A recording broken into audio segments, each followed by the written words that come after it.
Code అది మేడేగా పిలుస్తారు. May Day May Day అని ఏటీసీకి సమాచారం అందిస్తారు. ఫ్లైట్ ఎలాంటి ప్రమాదంలో ఉన్నా కూడా ఈ సంకేతాన్ని ఇస్తారు. సో దాన్ని పైలట్ నుంచి మేడే కాల్ వచ్చిందని డీజీసీఏ వర్గాలు తెలిపాయి. ఆ తర్వాత ఎలాంటి స్పందన లేదని చెప్పాయి. మేడే కాల్ అంటే ఎమర్జెన్సీ సమయంలో పైలట్ నుంచి హెల్ప్ లైన్ కాల్. అది విమానం ఘోరమైన ప్రమాదంలో పడిందని అర్థం. పైలట్ సుమిత్ చాలా అనుభవం ఉన్నాడని కూడా తెలుస్తోంది.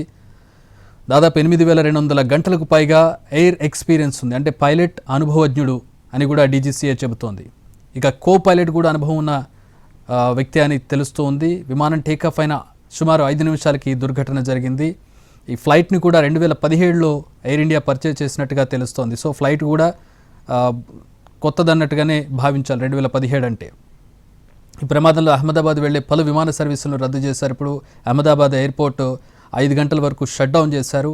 ఢిల్లీ అహ్మదాబాద్ మధ్య నడిచే 5 ఎయిర్ ఇండియా సర్వీసులను క్యాన్సిల్ చేశారు. పౌర విమానయాన శాఖ పరిస్థితిని ఎప్పటికప్పుడు సమీక్షిస్తోంది. ప్రధాని మోదీ కూడా సివిల్ ఏవియేషన్ మినిస్టర్ రామ్మోహన్ నాయుడుతో టచ్లో ఉన్నారు. సిచ్యువేషన్ ఎప్పటికప్పుడు అడిగి తెలుసుకుంటూ ఉన్నారు. అవసరమైన సహాయాన్ని వెంటనే అందించాలని ప్రధాని ఆదేశాలు ఇచ్చారు. ఈ ప్రమాదంలో అన్ని విమానయాన సంస్థలు హై అలర్ట్ ప్రకటించాయి. సో విజువల్స్లో చూడొచ్చు మనం. టేకాఫ్ అయిన వెంటనే జరిగినటువంటి దుర్ఘటన. ఎయిర్ ఇండియా ఫ్లైట్ టేకాఫ్ అయిన కాసేపటికే నేల కూలింది. కిందికి వచ్చే సందర్భంలో మళ్ళీ టేకాఫ్ చేసే ప్రయత్నం చేశాడు పైలట్. కానీ అప్పటికే జరగాల్సిన ఘోరం జరిగిపోయింది. అగ్నికీలలో దహనం అయిపోయింది. ఎయిర్ ఇండియా ఫ్లైట్ సుమారుగా 300 మందిని తీసుకెళ్లగలిగే కెపాసిటీ ఉన్నటువంటి బోయింగ్ డ్రీమ్ లైనర్ 787 ఫ్లైట్ ఇది. 242 మంది ట్రావెల్ చేస్తూ ఉన్నారు. అందులో 12 మంది అంటే 10 మంది air hostess and other crew అనుకుంటే, 2 పైలట్ అండ్ కో పైలట్, 12 మంది విమాన సిబ్బంది, మిగతా వారంతా కూడా ప్రయాణికులు. 1978 తర్వాత ఈ స్థాయిలో భారీ ప్రమాదం జరగడం ఇప్పుడే. అప్పుడు జరిగిన ప్రమాదంలో 213 మంది చనిపోయారు. అప్పుడు ఫ్లైట్ ముంబైలోని అరేబియా సముద్ర తీరంలో కూలిపోయింది. విమానంలో ఉన్న 213 మంది జల సమాధి అయ్యారు.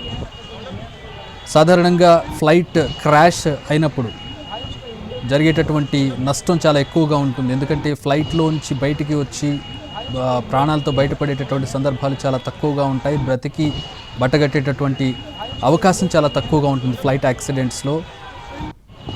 అది కూడా ఫ్లైట్ మంటల్లో దహనమైనప్పుడు ఈ అవకాశం చాలా తక్కువగా ఉంటుంది.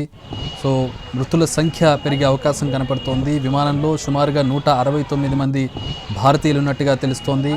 అలాగే బ్రిటిషర్స్ కూడా ఉన్నారు 53 మంది. లండన్ వెళ్తోంది ఫ్లైట్ ఇది అహ్మదాబాద్ నుంచి, అహ్మదాబాద్ ఇంటర్నేషనల్ ఎయిర్పోర్ట్ నుంచి. 169 మంది భారతీయులు ఉన్నారు, 53 మంది బ్రిటిష్ జాతీయులు ఉన్నారు. ఒకళ్ళు కెనడాకి చెందిన వారుగా తెలుస్తోంది. 7 పోర్చుగల్ జాతీయులుగా తెలుస్తోంది. మొత్తం 242 మంది. ఇందులో 12 మంది ఇంక్లూడింగ్ పైలట్స్, 2 పైలట్ కో పైలట్తో కలిపి 12 మంది ఎయిర్ ఇండియా క్రూ వాళ్ళు. మిగతా వాళ్ళంతా కూడా ప్యాసింజర్స్.